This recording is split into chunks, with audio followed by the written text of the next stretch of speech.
Bonjour bien-aimés, aujourd'hui je voudrais vous parler d'une chose que Dieu a faite dans ma vie. Il s'agit de témoigner de la grandeur de Dieu. Il s'agit de montrer combien Dieu est bon, combien Dieu est fidèle, combien dans nos vies il agit et il honore son nom. La Bible nous parle de ce que, oui, il a accompli des grandes choses et que sa renommée s'est accrue à cause de l'accomplissement de ses promesses. Oui, j'ai vécu les promesses de l'Éternel. J'ai vécu la grandeur de l'Éternel. 33 jours dans le coma. 33 jours dans le coma. J'ai vu le corps, ce corps, être en état de décomposition. Mais j'ai vu aussi ce corps se reconstituer tel que le Seigneur l'avait prévu. Il est Dieu, le maître des temps et des circonstances, et il se glorifie dans chaque chose que nous faisons. Dans le livre de 1 Jean, chapitre 3, verset 8, il est écrit que le Fils de Dieu a paru pour détruire les œuvres du diable. Oui, j'étais en difficulté lorsque j'étais dans le coma. J'étais mort cliniquement, constaté par les médecins. J'étais KO. Et j'ai aussi vu comment je suis revenu et dans quel état j'étais. Oui, mon état attestait ce que j'avais vécu. Mon état attestait que le diable avait agi contre mon corps. Mais aujourd'hui, mon état atteste que, oui, Christ a apparu pour détruire les œuvres du diable. Oui, il a fait de grandes choses. J'étais un enfant sans problème. Je ne savais pas ce que le monde était et quels étaient les dangers qu'il y avait dans le monde. J'ai vécu avec papa et maman, mais la première chose aujourd'hui qui a interpellé, je veux dire plus tard, quand je grandissais, qui a interpellé ma conscience, c'est que j'étais un jeune garçon. J'avais pas de difficultés, mais il est arrivé un jour où j'ai perdu mon frère. Mon frère devait avoir, si mes souvenirs sont bons, 11 ans, et moi je devais en avoir, je pense, 14. Et lorsque mon frère est parti, lorsque mon frère est décédé, il est mort au fleuve, à savoir que nous ne sommes jamais allés au fleuve, nous ne sommes jamais allés nous baigner au fleuve, mais lui, je ne sais par quelle voie, il s'est rendu au fleuve avec ses amis et il s'est noyé. Le jour où on a sorti son corps, j'ai vu son corps et les pompiers étaient étonnés de constater que pour un corps qui a fait 24 heures dans l'eau, le jour où on le sort, il était intact, il était encore chaud. Donc ça veut dire qu'on venait de le mettre et de le ressortir. Et ça a été un choc pour moi. Et ce choc a interpellé ma conscience. Mon frère qui était innocent, mon frère qui était jeune, comme moi, mon frère qui vaquait à ses occupations, s'est retrouvé du jour au lendemain dans cette situation. Il est parti, il est mort. Et donc, petit à petit, je commençais à comprendre que j'étais aussi en danger et il me fallait trouver une voie de sortie. Et cette voie de sortie, c'était celle qui consistait à rencontrer Dieu. C'était ma voie de sortie. Et Dieu s'est laissé trouver parce que je le voulais aussi, je le cherchais. Mes parents qui étaient autour de moi ne pouvaient pas me sauver.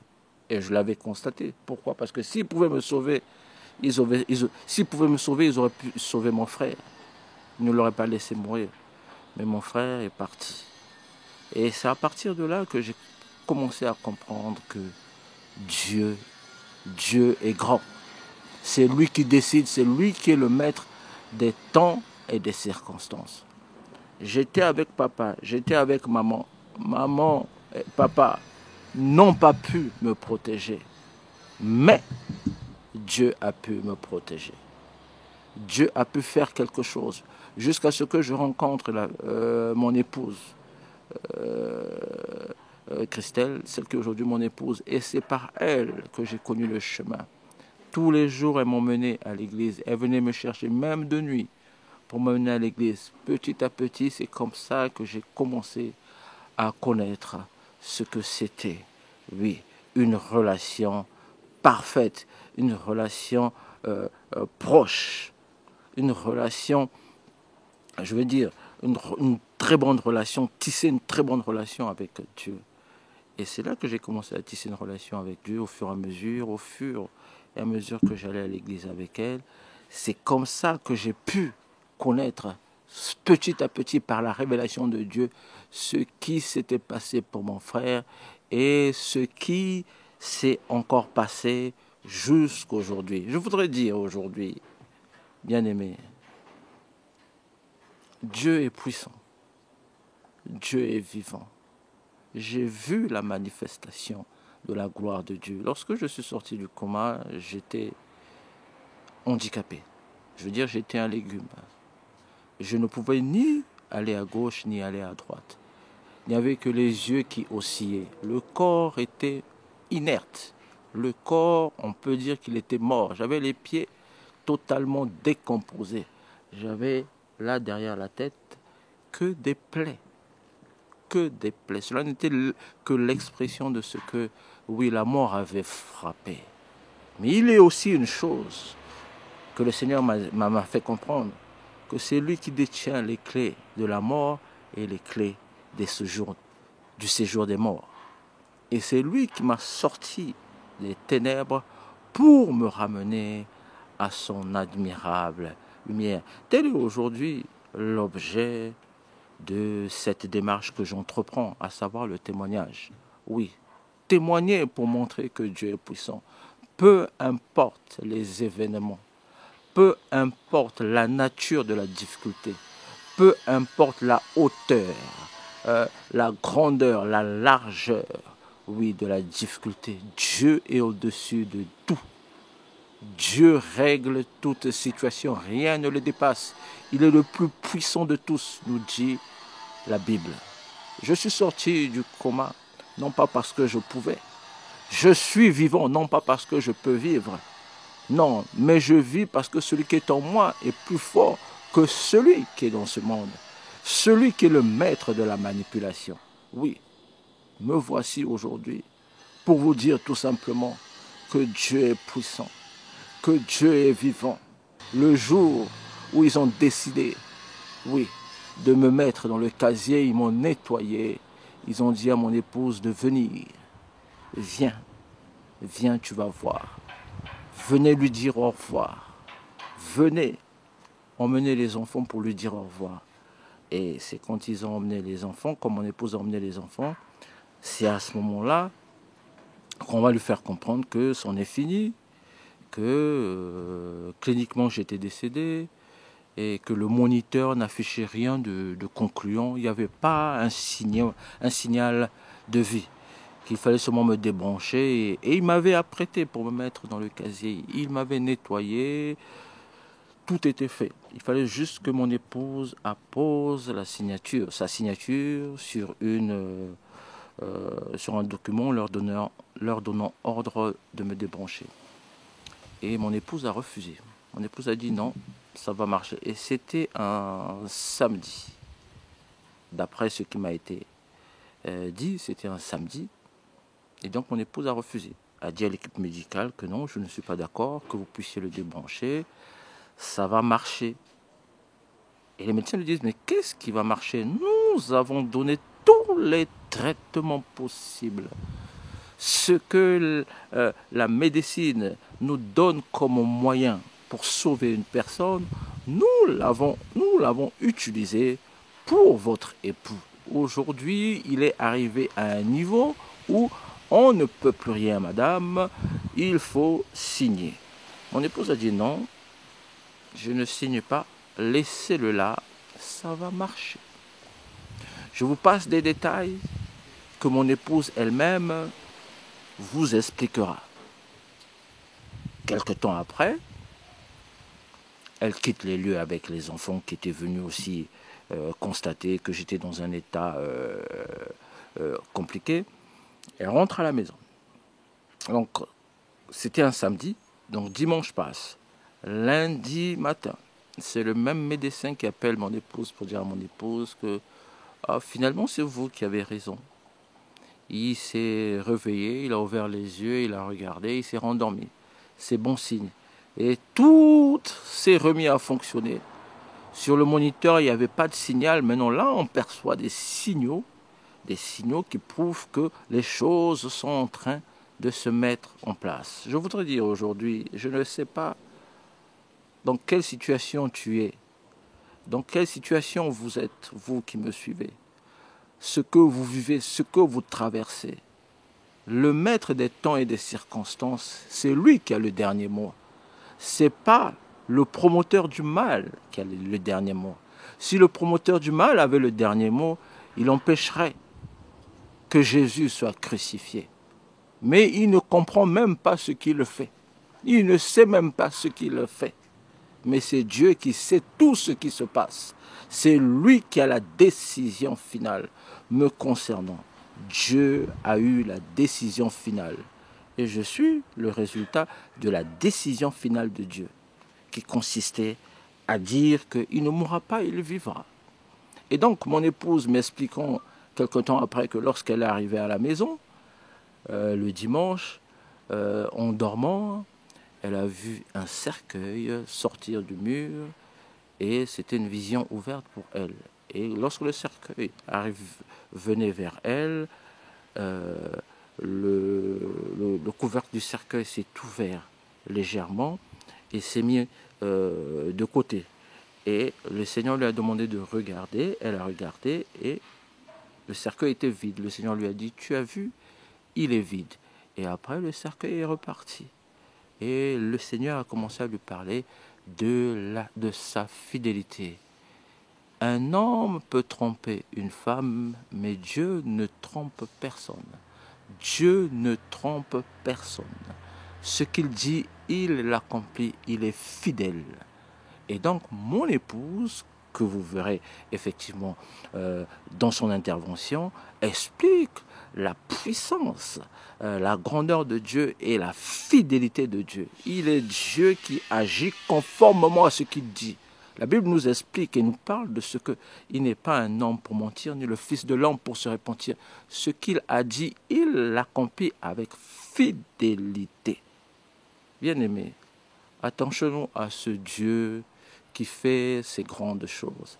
C'est Dieu qui est capable de sortir sous terre ce qui était enseveli et de ramener à la vie. Ce Dieu qui est capable de redonner à la vie ce que les hommes, oui, les hommes, les intellectuels, les hommes intelligents de ce monde ont déclaré mort. Lui, il déclare qu'il a encore la vie et je suis le résultat. Je voudrais aujourd'hui dire que notre Dieu est terrible. Il est puissant. Lorsque je sors du coma, je vous explique, les médecins appellent mon épouse pour dire à mon épouse, finalement il est sorti du coma, voilà, mais il y a un autre problème. Donc, pour récapituler un peu, donc, lorsque mon épouse était arrivée, on lui avait dit qu'il fallait me débrancher, c'était au 20e jour. Et donc, je suis sorti totalement du coma.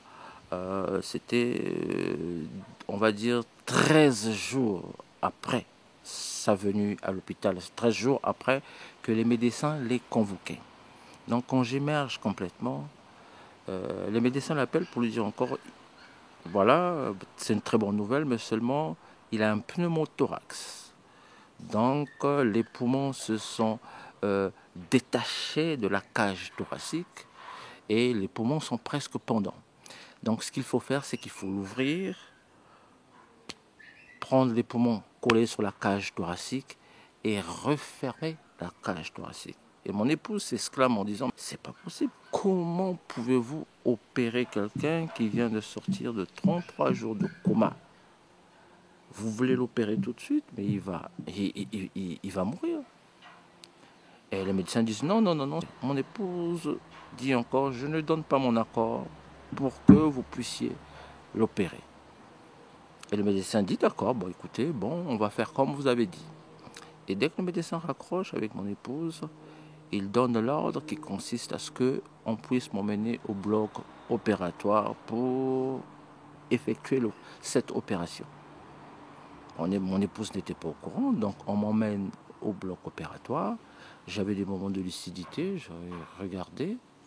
Et quand je vois, j'arrive, j'ai vu un moment l'anesthésiste qui m'a fait une anesthésie locale, parce qu'on ne pouvait pas me faire une anesthésie générale de peur que je reparte. Bref, donc je regardais, et il arrive un moment où le chirurgien qui avait la charge de m'opérer arrive, il me regarde pendant un moment et il pose la question suivante à son équipe, qui l'a emmené ici? Et son équipe le répond en disant, lui explique un certain nombre de choses. Donc j'entendais ça parce que c'était un peu flou pour moi, j'avais des moments de lucidité parce que j'étais très fatigué. Et le chirurgien répond, il dit, mais je ne peux pas le toucher. Si je le touche, il va mourir. Ramenez-le dans sa chambre, je ne le toucherai pas. En cet état, dans son état, je ne le toucherai pas. Donc c'est ce qui fut fait. On m'a ramené dans ma chambre et bien aimé, jusqu'à aujourd'hui, on ne m'a pas ouvert. Les poumons sont revenus à leur place. Dieu est puissant. Il est le même hier, aujourd'hui et éternellement. C'est le même qui avait posé la question à Ézéchiel. La question qui consiste à savoir, est-ce que ces os pourront-ils vivre? Ézéchiel a répondu, oui maître, tu le sais. Oui, j'étais un amas d'ossements desséchés, mais je suis revenu à la vie. Il a reconstitué tous mes organes. Tous mes organes. Je ne pouvais pas marcher, je ne pouvais pas parler, je ne pouvais pas mâcher. Mais tout a été reconstitué. Aujourd'hui, j'ai récupéré à 100% toutes mes capacités. Aucun neurone, je voudrais dire, n'a été touché. Toutes mes capacités intellectuelles sont restées intactes. Ce que je voudrais dire aujourd'hui, c'est quoi? Si ce n'est pas ce Dieu, si ce n'est pas l'Éternel, qui peut faire des choses comme ça? Qui peut me faire parler jusqu'au point d'aller jusqu'au témoignage? C'est Dieu. Et il n'y en a pas d'autre. Il n'y en a pas d'autre. Il est le Tout-Puissant. J'étais de l'autre côté de la vie. J'ai vu ce qui s'est passé. J'ai vu l'état dans lequel était mon corps. Je suis revenu, je l'ai constaté. Et j'ai vu la reconstitution, le rétablissement, la restauration totale. J'ai vécu. Comment ne pas élever ce Dieu? Comment ne pas proclamer que Dieu est puissant? Comment ne pas dire combien il est bon? Comment ne pas l'adorer? Comment ne pas l'élever? Comment ne pas proclamer haut et fort ce qu'il a fait dans le secret? L'homme, oui, a condamné ma vie. Ils m'ont jugé. Ils ont proclamé la mort. Ils ont déclaré la mort. Et ils ont mis leur jugement à exécution. Mais il est une chose que j'ai appris à mes dépens, c'est que seul Dieu peut casser tout jugement, même les jugements des hommes. Mais personne ne peut casser le jugement, un jugement rendu par Dieu. Lorsque un juge de ce monde rend un jugement, un homme peut faire appel. Mais lorsque Dieu rend un jugement, qui peut faire appel? Lorsque Dieu casse un jugement rendu par les hommes, qui peut faire appel? Qui peut contredire l'ordre de Dieu? Qui peut aller à l'encontre de la volonté de Dieu? Ça n'existe pas. C'est pourquoi il est important de s'attacher à ce Dieu. Ne nous attachons pas aux hommes, mais attachons-nous à Dieu. Oui, ayons de l'amour pour les hommes, conformément à ce que nous recommande Dieu. Ayons de l'amour les uns pour les autres. Aimons-nous les uns et les autres. Oui, pas conformément à ce que Dieu nous demande, conformément à ce que Dieu nous ordonne. Oui, faisons-le. Mais celui qui rémunère toute personne en fonction de ses actes, c'est Dieu. Le jugement dernier, c'est lui qui le rend. Ce n'est pas un homme. Voilà pourquoi je dis, et je ne cesserai de dire, Dieu est grand. Je ne cesserai de proclamer la grandeur de Dieu. Je ne cesserai de dire, oui, l'Éternel est bon, l'Éternel est puissant, l'Éternel est vivant. Il est honorable, il est digne de gloire, il est digne, oui, mon Seigneur est digne, mon Père est puissant, il est vivant, oui, je le proclamerai haut et fort. J'ai vu ma famille dans la détresse, j'ai vu mes enfants dans la détresse, mais à cause de ce que Dieu a détruit les œuvres du diable, j'ai aussi vu comment la joie, la paix, la sérénité s'est réinstallée dans ma vie. Vous savez, je veux vous dire une chose. Quelque temps après, les médecins sont venus me voir pour me dire, monsieur, vous savez que vous avez développé quelque chose qui est semblable au Covid, mais ce n'est pas le Covid.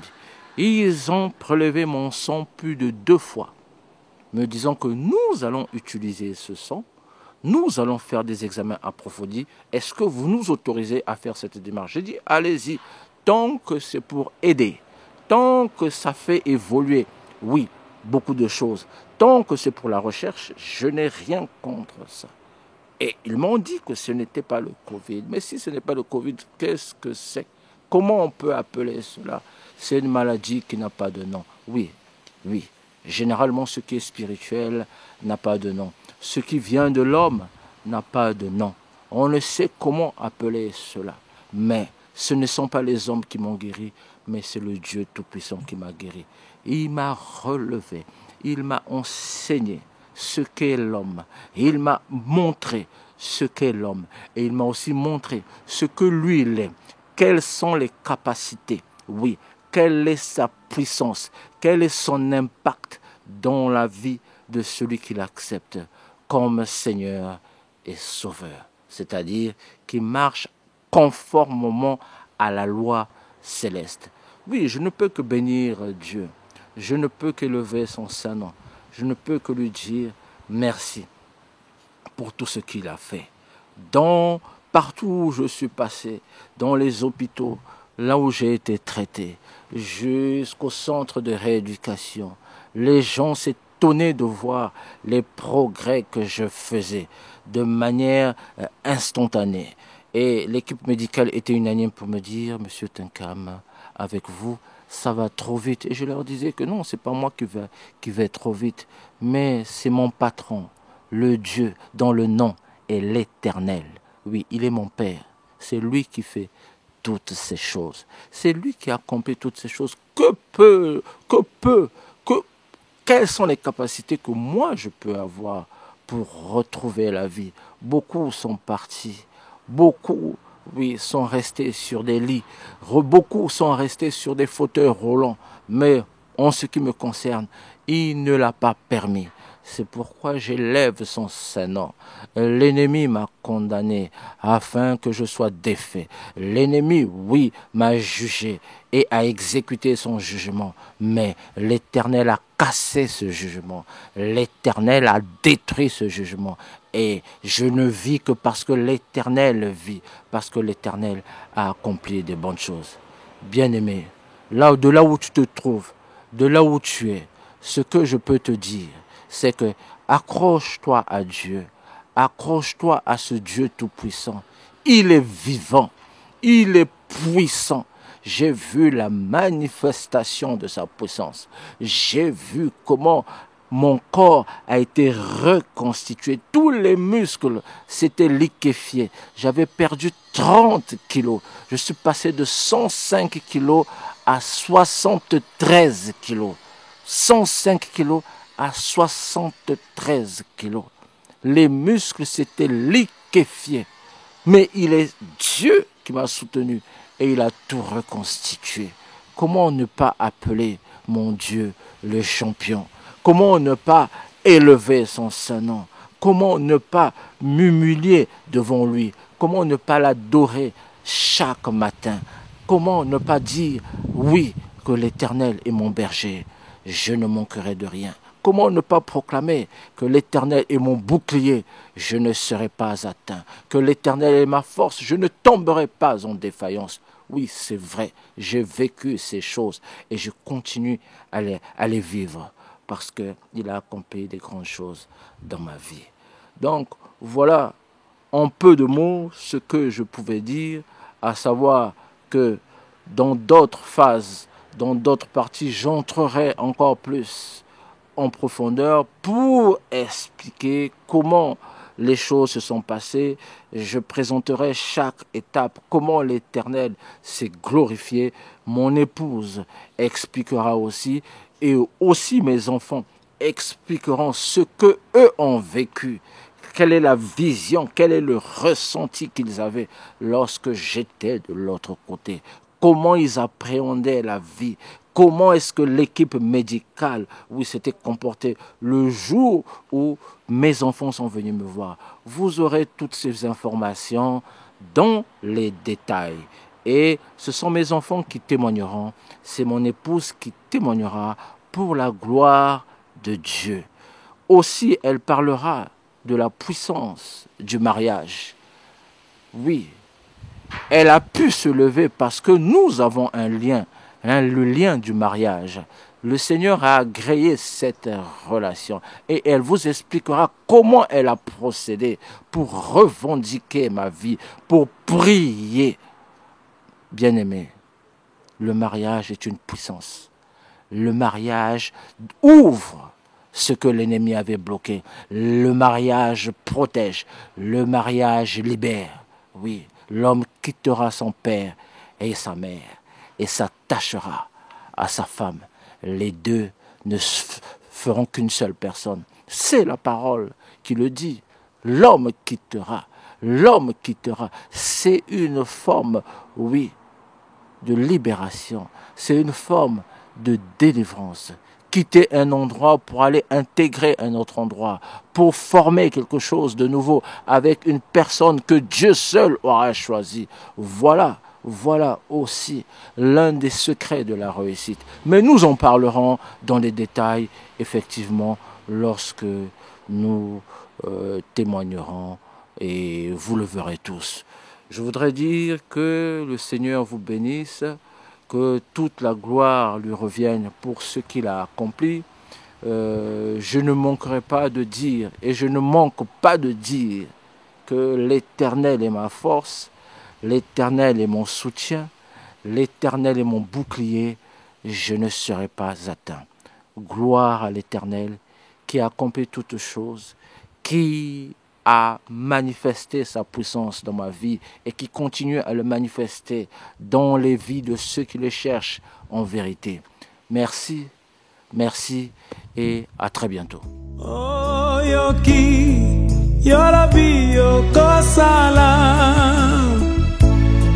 Ngai na mitungisi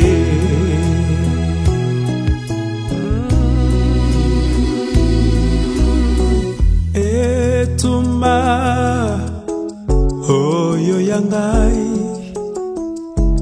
elongwe na nzoto eke na molimo na makasi na ngai te